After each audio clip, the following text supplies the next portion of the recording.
We always put size and weight on the shelf. I always say that let's put that thoughts on the shelf because we're going to deal with the core issue of putting eating back in order. So that all that conversation about what size they are, what they're eating, what they're not eating, I have to get that judgment off.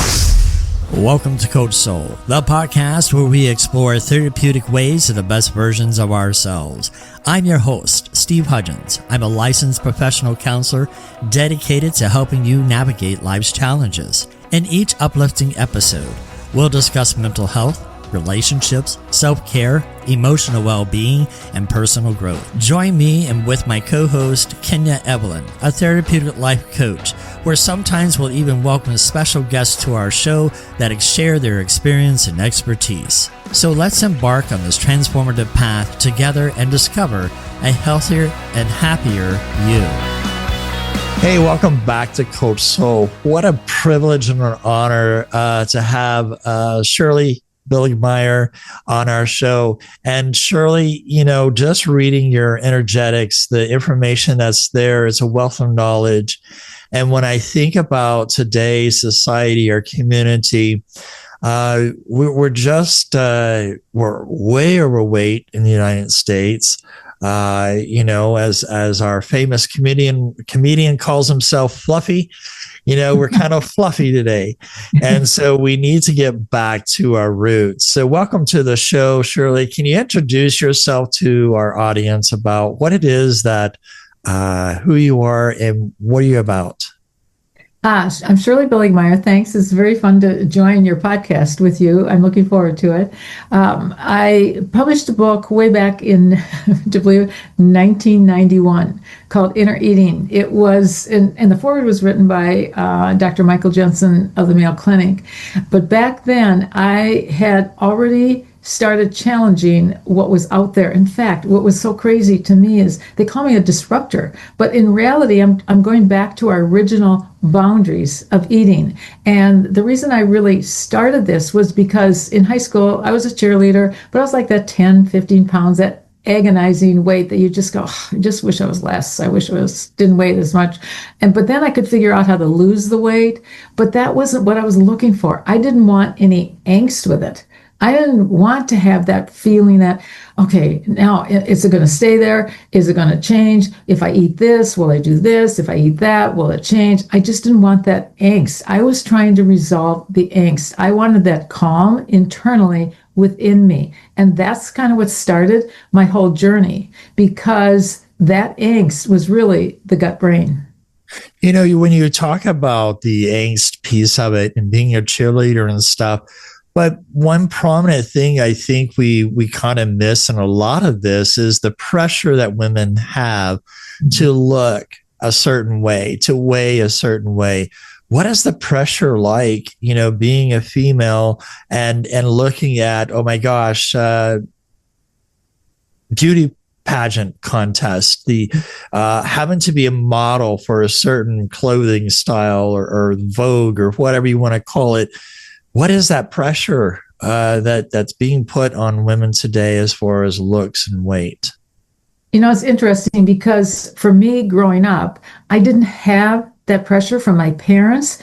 There wasn't even comments really about my weight, and it really wasn't really mentioned that much. I just had a feeling that it didn't feel good to have extra weight. It just didn't make sense to me. It just didn't feel good. But then as I went into college, that angst stayed with me. And then when I went out teaching, I thought, wow, this is really bad for everybody. It's the girls that I were teaching, they would be so frustrated with their size and weight. They were upset if they ate this, and then they overate, and then they were upset about their body. So I could see that it had really magnified since I had been in junior, senior high. And I thought, we got to resolve this. And something is not making sense to me. And I had already started working from within that feeling. And that's how I started my journey. So when you think about, growing up is a key factor. I'm a father of a daughter and some grandchildren and things like that.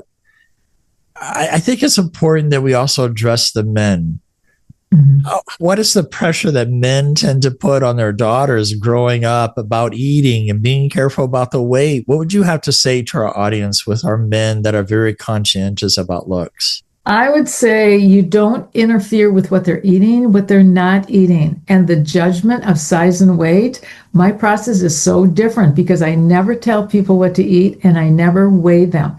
And in fact, we always put size and weight on the shelf. I always say that let's put that thoughts on the shelf because we're going to deal with the core issue of putting eating back in order. So that all that conversation about what size they are, what they're eating, what they're not eating, I have to get that judgment off and think about the judgment that is there. And that's the deepest judgment of all because that was supposed to be ours and ours alone. Nobody else knows what we're feeling like. Nobody else knows how the food feels to us. And so we're the only ones that really know that. And we were born with those gifts. If you think of an infant, they have a strong feeling.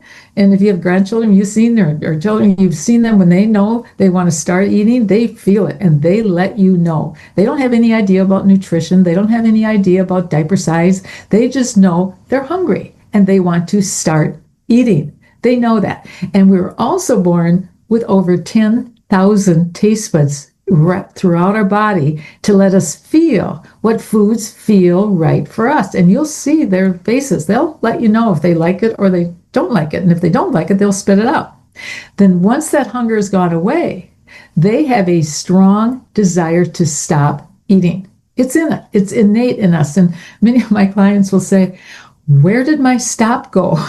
Because it's really when hunger goes away, we're meant to stop eating. Then once they're done eating, they just want to go up and play and learn and grow and do with not another thought about eating or their diaper size. And I've had many clients that will say, I had one that she had a newborn and she said, Shirley, what is this? My newborn knows this and I don't. So we're born with them.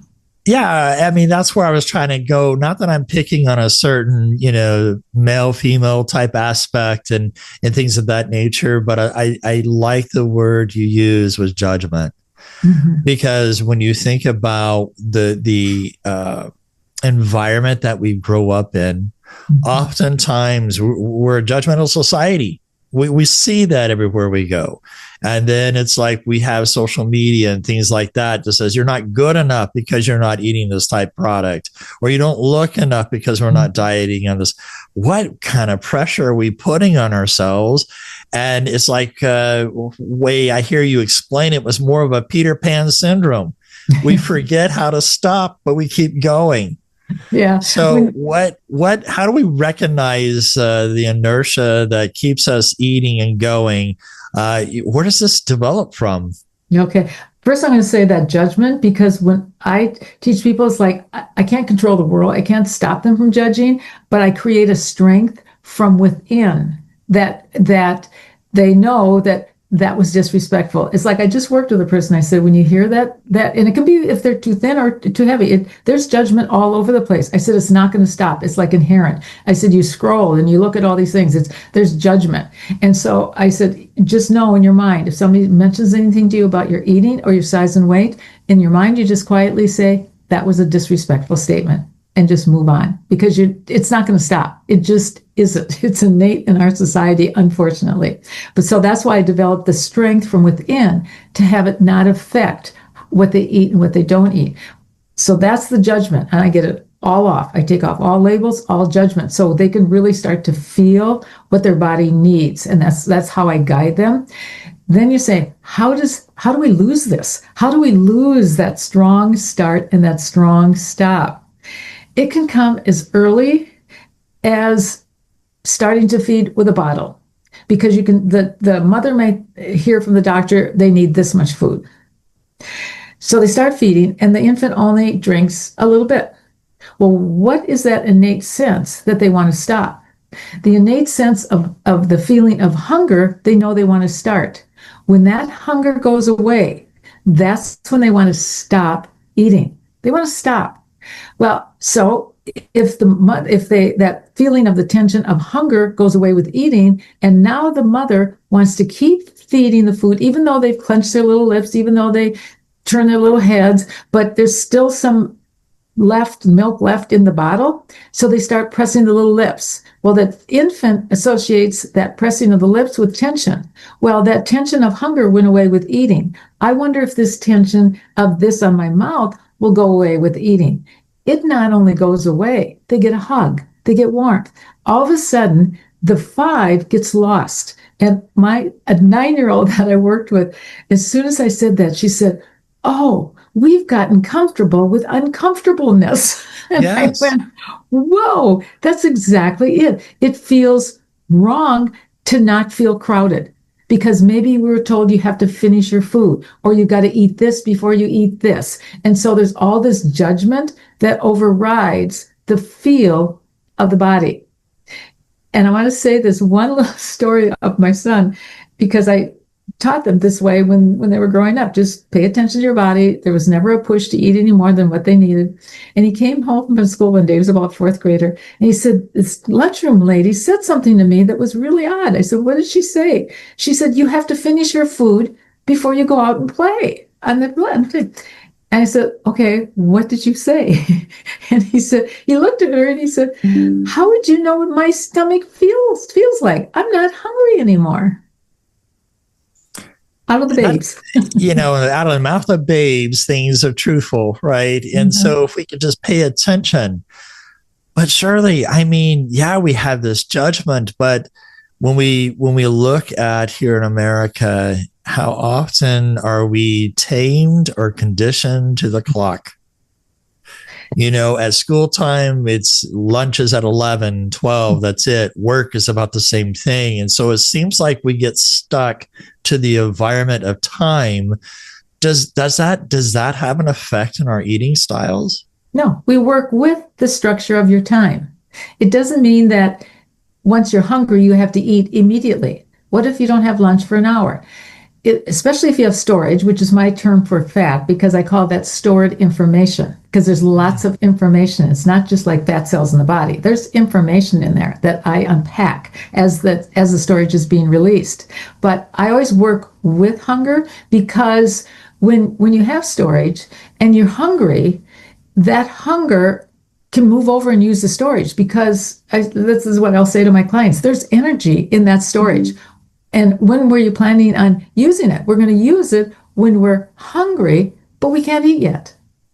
So we don't need to store up for hunger. We don't need to eat because we might be hungry later, because if you have storage, you can use it up. You use up the storage. Now, if you're in the other end of the spectrum where you need to gain weight, then I work a little bit different, but it's all the same of respecting your body. Okay. We got parents out there, Shirley. And these kids come home and it's 3:00 and they're hungry because they didn't have much to eat for lunch or they didn't get to snack in between. What do you say to parents with hungry adolescents that eat them out of house and home, so to speak?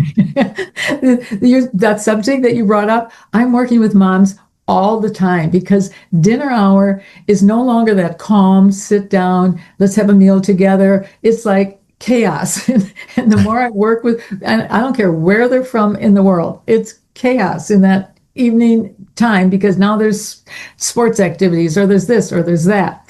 And so I have the moms really work with their kids, because they are really hungry, and just say, if you're really hungry, we're going to have dinner in a couple hours, just have a little bit now, and so that you're hungry later, so that we keep working with the kids and with the structure. You got to work with it, because the structure, it is what it is. I'm always working with truth and reality. What's the reality of the situation? I have moms that hate cooking. They hate that evening time. It's like everything goes fine until that dinner hour comes around, and all of a sudden it's chaos. So I work with them to give them tools how to handle it, so they're calm and they're not nibbling through the whole meal because they're trying to take care of everybody out there, and then they end up not even really enjoying their meal. So we work with that. I work with that all the time, because we got to keep teaching our children, listen to your body, listen. And if you're really hungry, they're hungry, and those stomachs aren't, they need to eat something at that point in time. So they just make sure that they're sitting, that they're really having the food that they want at that time, knowing that you can say, but in a couple hours, we're going to be eating. So don't eat so much and just wait. And sometimes they do, and sometimes they don't. Yeah, I want to kind of, throw in some things here because when you think about adolescents, especially girls, that's a very volatile, important time for their growth period. What do you say to, the parents and these teens that are going through eating disorders like, anorexia, bulimia, those type of things? Is that some type of a clock of eating disorder, or what would you say to describe that piece of eating and the eating disorder of anorexia and bulimia? Okay, I take off all labels. It's all eating out of order. Okay. In fact, it's all eating out of order. It's they've lost connection. I just met with a young woman that I'd worked with years ago, she came back into the town. She wanted to meet and have lunch and whatever. I thought, oh, this is great, because I had worked with her when she was like 15 to 17, and she was like 70 pounds at about 5'7". 70 pounds. She was to the level of almost like an Olympic skater, and she collapsed on the ice. And so I worked with her to have her reconnect with her own eating boundaries, because when they start with those rules in their head, it gets so confusing. They just decide they're not going to eat. They're just not, it's just too frustrating. So they go beyond humanness, because you need to eat. You absolutely need to eat. But they're so afraid, they have that fear that if they start to eat, they don't know how to stop. So even those that are very, very slender, very thin, like too thin, then I still start with the same kind of process, but I need to have them comfortable teaching them how to have that start and stop of their eating boundaries out of respect to their body, instead of ignoring the signals. The anorexic will just ignore it, and I only want to put a label. The people that are too thin ignore that hunger because they're so fearful of becoming overweight. I'm glad we're kind of talking about this. And as a clinician, I have to I hate the term label or diagnose on things. And people seem to get stuck because, oh my gosh, I've been labeled a certain way. When you think about, our eating, what ways does trauma impact our eating, especially if we are deprived of food or we get too much of food? In what ways does trauma kind of destroy that internal dialogue of eating? Yeah. I just spoke to a woman from Switzerland, because she had a very traumatic upbringing, a lot of abuse. And every time I mention, all of that. I work with having them really get into the eating to get them into the gut, because if I can connect them with their eating boundaries, I can start working internally. And if you think about an infant, there's a place within all of us that's very calm, and they call it, you can say, love of self. You hear all those terms: love yourself, value yourself. I call it the internal pleasant base. It's your soul. It's that honoring place within yourself that has a common thread. All of those words mean the same thing.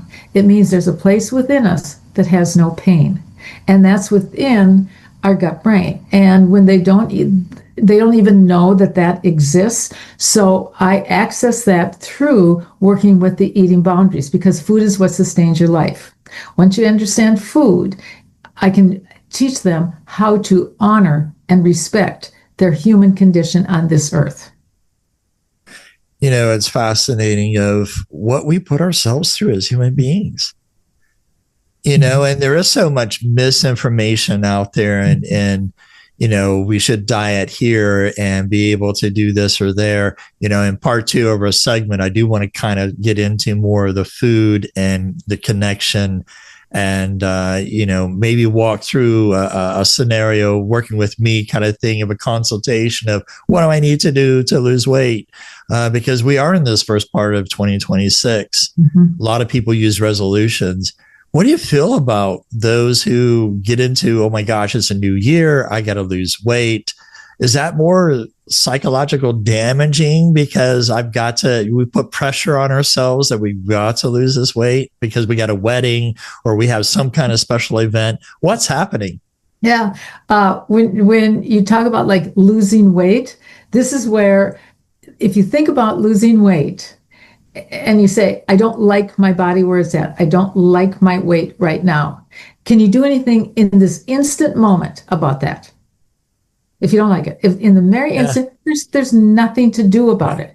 And so I always say that feeling of feeling discomfort and there's nothing to do, you'll feel stuck, and you'll feel stuck within your body. And then generally, and people will have experienced this, the minute you think you're going on a diet the next day, you're going to end up eating a lot that night before, because you've already set yourself in a deprivation thought process. And so then people would say, but if you're coming to lose weight, how do you think about not losing weight? And I said, I put that whole idea on the shelf, and I start with a hunger scale, because that's where we're headed. And if you imagine a hunger scale from 0 to 10, 0 starved, 10 is stuffed, 5 is the feeling of nothingness. You're not hungry and you're not crowded. And I'm going to ask you, Steve, too, I'm going to ask you, so if on that scale, 0 starved, 10 is stuffed, 5 is the feeling of nothingness, you go down to 4, you might be a little hungry, 3, a little bit more, 2, your stomach's starting to growl, 1, you're really getting hungry, or the body might have moved over and started using the storage. If you put your mind in your stomach right now, what number would you be at in this moment? A 6. A 6. You're just a little crowded. Am I correct? Not, I mean, I don't have the feeling to eat, and I feel satisfied. I'm content. Yeah. And there might be a little push around the stomach, or nothing. Nothing. You're at a 5. Okay. Now, if you ate only from a 2, like a stomach is growling, your stomach needed food, to a 5, would you eat less food if that was always your eating occasion?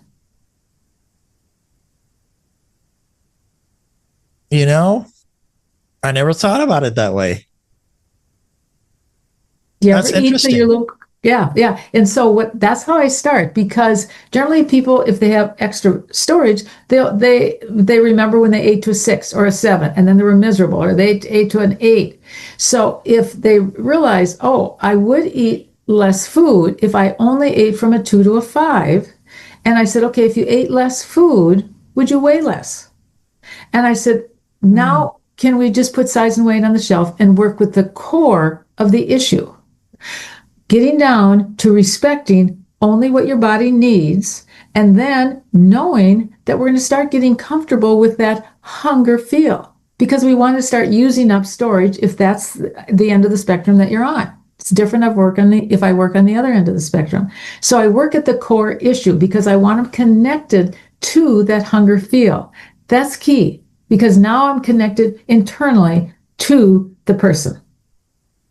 I want to kind of, we got about 3 or 4 minutes left of this segment. And one of the things that I do want to bring out on this, Shirley, is the fact that is there so much misinformation that we just we're really not in touch or in tune about how our body feels, that we just go off what I call chasing the waterfall, so to speak, so that we can feel at a certain weight. You just tapped into it. We've lost confidence in our own bodies. We lost confidence in our own choices. We're looking for somebody outside ourselves to tell us what to eat. And have you ever noticed with the research that it keeps changing? Some research says it's good, some says it's bad, then you're supposed to eat fat, then you're not supposed to eat fat, then you're supposed to eat lots of protein, then you're supposed to eat just carbs, and it changes, it flip-flops. It doesn't mean the research is wrong. They have all the stats. However, what are they studying? Who are they studying? Different groups of people. And we're all creative souls. We were all born with these very specific taste buds within us to guide us as to what we need ourselves. So if I would say to you, you read a study and it says that shrimp is healthy, it has all these things to be healthy, but then you eat it and you have a reaction, who's the final authority? You are. Yeah. You're the final authority. So I teach people how to access that wisdom. You hear about wisdom of the body, core connection, but we have lost the sense of how to reconnect to it. So do you see the body as something to master or something to listen to? And how does that perspective change healing? It's to listen to, because the body will, there's 9 messages to 1 from the gut to the head versus the head to the gut. If we stop listening, we're really bearing a large percentage of our information. And the body usually starts out as a whisperer, then it talks a little bit louder, and then it gets really strong, and then it might just take you down. You're exhausted, and the body says you didn't listen when you were a little tired, and now it's taking you down. So it's the wisdom and it's the listening that we've lost. Shirley, I really appreciate this powerful information here that I think will help. I know it help our listeners and viewers on this podcast. And we're going to kind of pause and we're going to do part 2. And so until next time, take care and God bless. Thank you for tuning in to today's episode on Coach Soul. As we wrap up, we want to remind our listeners of a few key points. This podcast is for informational purposes only and does not substitute professional medical advice, diagnosis, or treatment. The content shared here is based on professional opinion but may not apply to everyone's situation. Always consult with a qualified healthcare provider before making changes to your mental health care. If you're in a crisis, please seek immediate professional help or contact a crisis hotline. Listening to this podcast does not create a therapist-client relationship. For personal advice, please consult with your licensed mental health professional in your area. Remember, your mental health journey is unique. While we hope this information is helpful, it is crucial to work directly with the qualified personnel for your specific needs. Thank you again for tuning in to Coach Soul, and we'll see you next time.